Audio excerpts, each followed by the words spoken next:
afternoon, Melbourne. Don't be too shy, you can't say good afternoon back. Thank you. There's a lot of people looking at me, so yeah, I'm really privileged to carry on the conversation of AI. Adrian's just done a fantastic job, and I disagree. Going second after such a good presenter is a lot more nerve-wracking than going first, so bear with me. So yeah, AI is absolutely everywhere. We all know it. Kids are using AI for homework. Grandparents are using AI to make funny images. Everyone is using AI.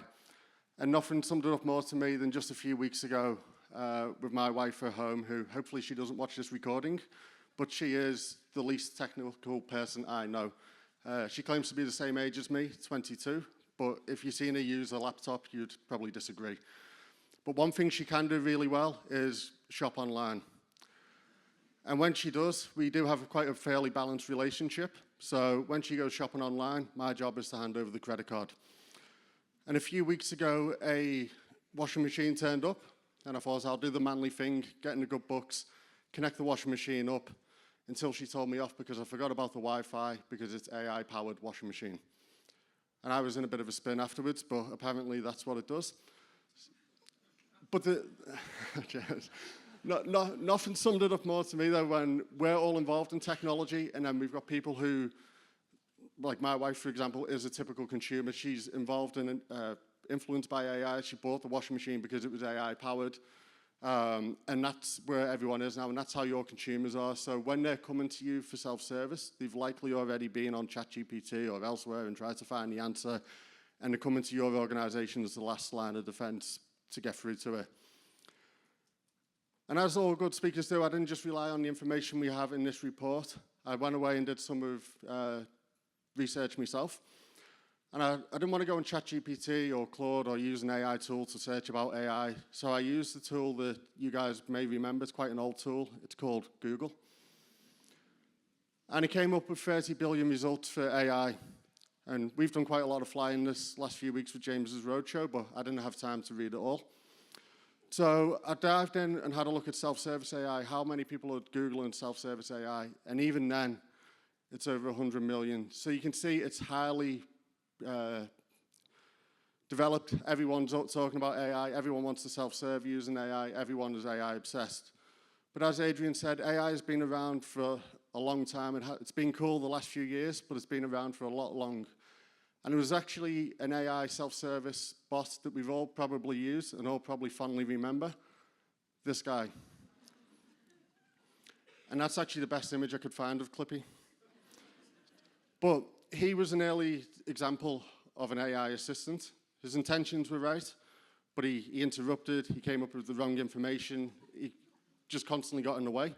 And eventually, Microsoft killed him off and put him in the sky with Internet Explorer. I thought he was cool because I was 9 in 1997 when he came out, so he was quite cool for me. But the idea is to show how we're developing from that and where we are now with the current state of play. So we did ask all the respondents if you offer any level of self-service to your customers. And the big figure was 46% said no, but not a complete no, just a no but open to exploring. So a bit like Adrian said before, they're sitting on the sidelines, they're seeing what's out there, they're playing it cool, they're letting the early adopters jump in, make the mistakes, learn, revisit, and go from there. 38% said yes and it's working, which was quite a lot higher than what I assumed.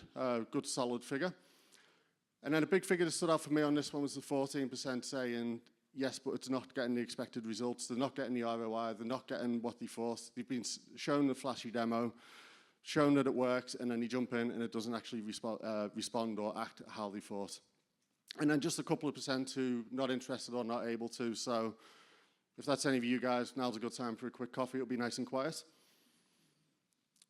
So why even bother using AI in self-service? Why are we even looking at using it? So bit of audience participation. Hands up if you think the key driver for using AI in self-service is to deliver a fantastic customer experience that makes the customer fall in love with your brand no matter the cost.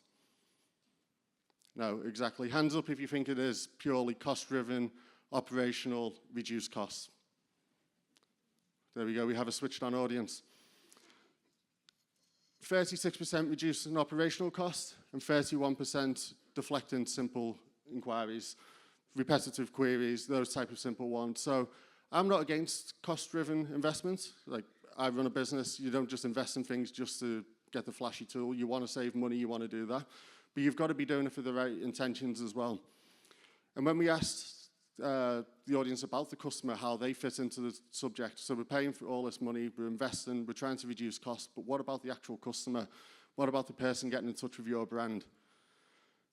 The figure was just 5%, looking at improving customer satisfaction, which is shockingly low. If you think about that, it's 1 in 20 organizations are looking at investing from a customer perspective and to improve their journey and their experience with your brand. That to me is a standout figure.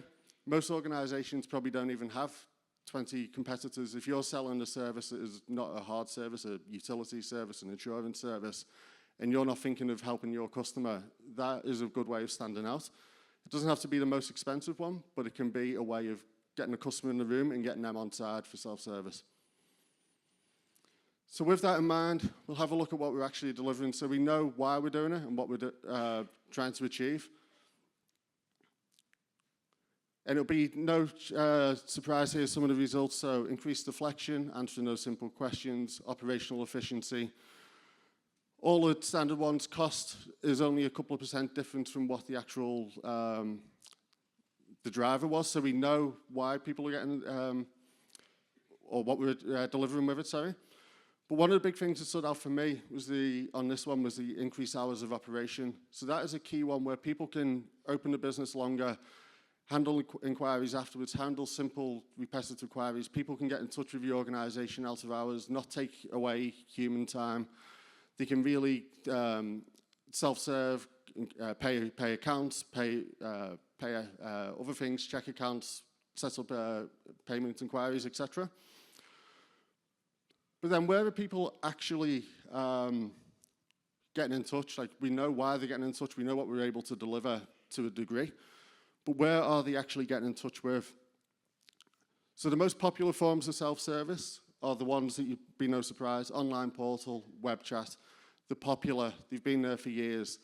There's hardly anyone looking to implement or to experiment with them, because if you've not done it by now, you're unlikely going to be picking it up anytime soon. Those channels have been around for quite a bit of time. And I won't go through every figure on here. Obviously, we can see, and if the figures aren't clear, it'll be better in the book. You can see where people are going, but there was 2 standout figures on this page for me. One was the knowledge base, and I'm not going to take away Chris's thunder. He's going to talk to you all afternoon about knowledge management, but how important that is, how we're trying to get people to self-serve using knowledge.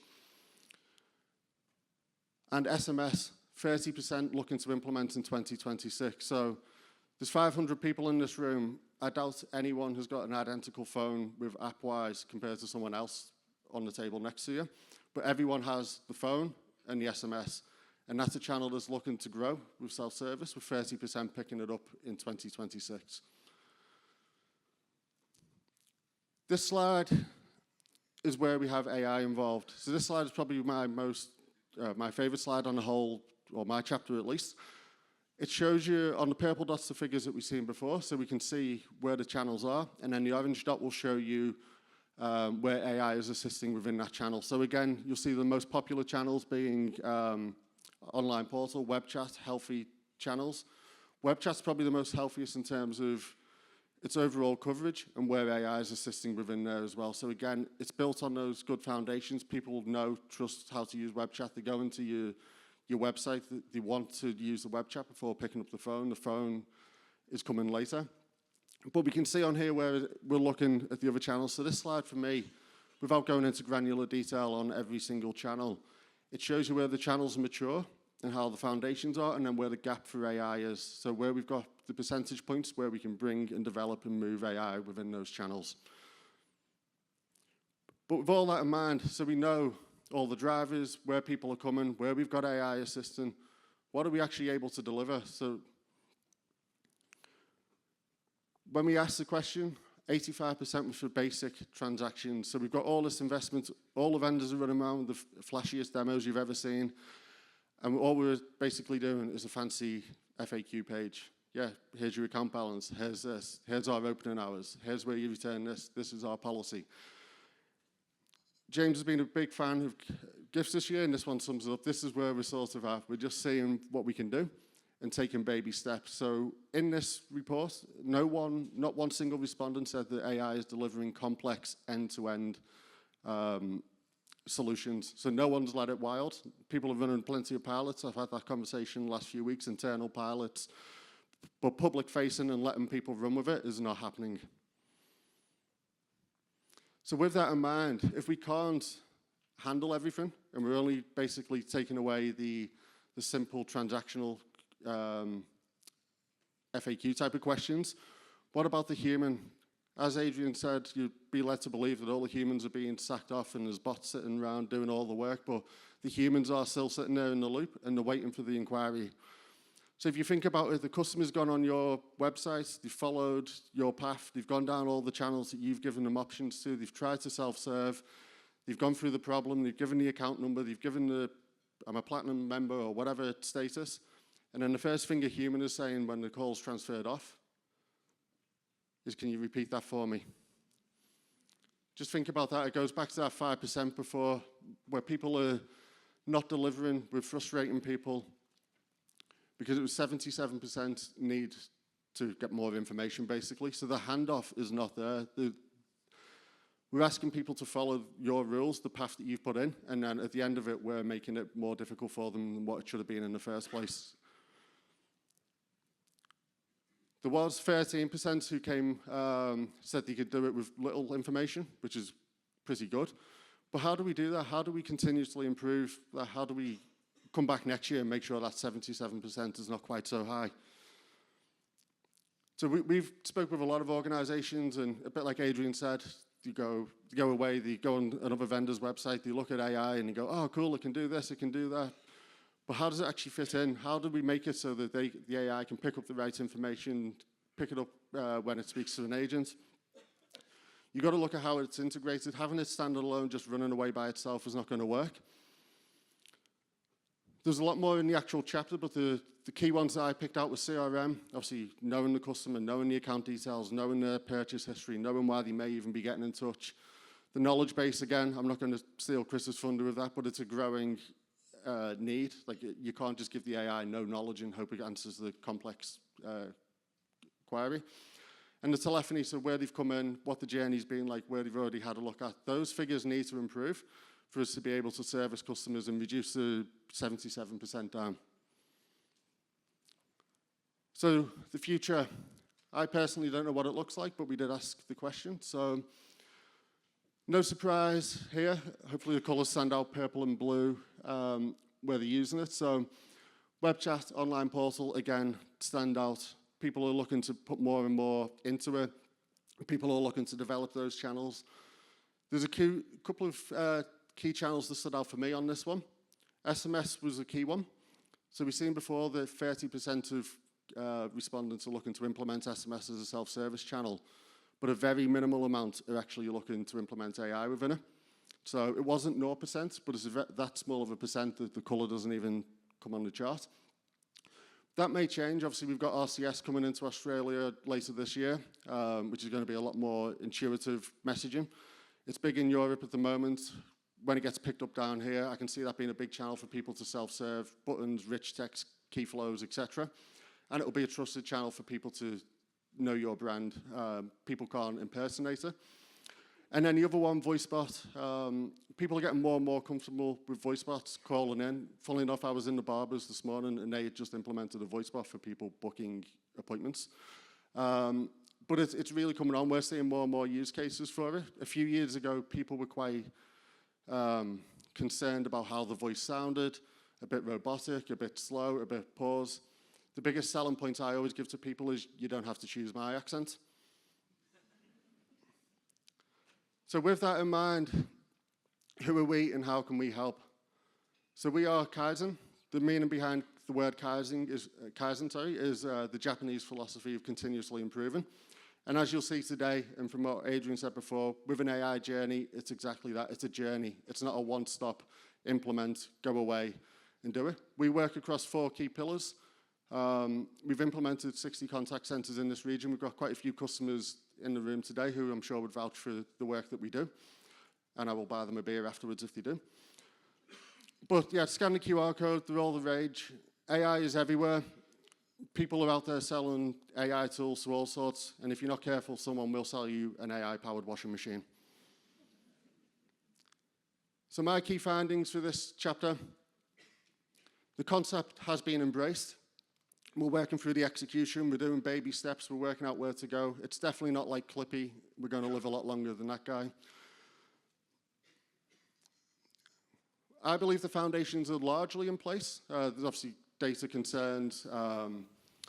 Obviously, Adrian's figure before, just a couple of % of people being trustworthy in the data, but we have to improve them foundations. We can't get any better. We can't handle anything more complex without improving those foundations. And then the big one for me is that opportunity for cost efficiency, where organizations can close the gaps. You can be that 5% and hopefully increase that 5%, become more and more customer-facing, make it easy for customers, use AI, self-service in a way that gets loyalty to your customer base and makes people come back and return. Thank you.